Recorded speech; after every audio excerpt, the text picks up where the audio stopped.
Hello guys, চলে এলাম নতুন একটি রেসিপি নিয়ে আমার প্রমেথিস কুকিং কিচেনে। তাহলে চলো কথা না বাড়িয়ে শুরু করি। আজকে আমি যে রেসিপিটা তোমাদের সাথে শেয়ার করতে যাচ্ছি, এটা কিন্তু রুটির সাথে বা পরোটার সাথে বা লুচির সাথে অসাধারণ লাগে খেতে।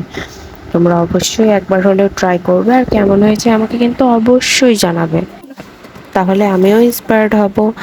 আচ্ছা, যাক কথা না বাড়িয়ে শুরু করি।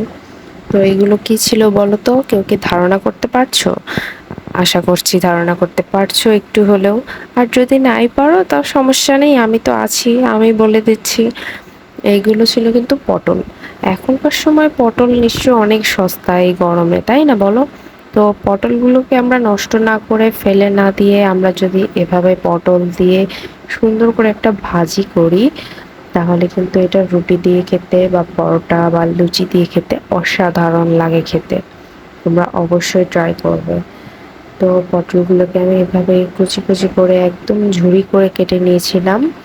কেটে নিয়ে জাস্ট এগুলোকে আমি ভেজে নিচ্ছি, কয়েকটা কাঁচামরিচ দিয়ে হলুদ লবণ দিয়ে আমি ভেজে নিচ্ছি।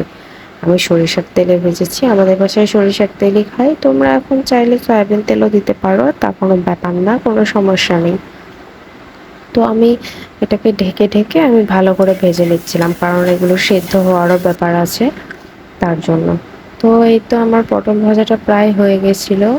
লাস্টে তোমরা একটু জিরার গুঁড়া চাইলে দিতেও পারো, আবার নাও দিতে পারো। তো এর সাথে তোমরা আলুটাও অ্যাড করতে পারো, আলুটা কুচি করে।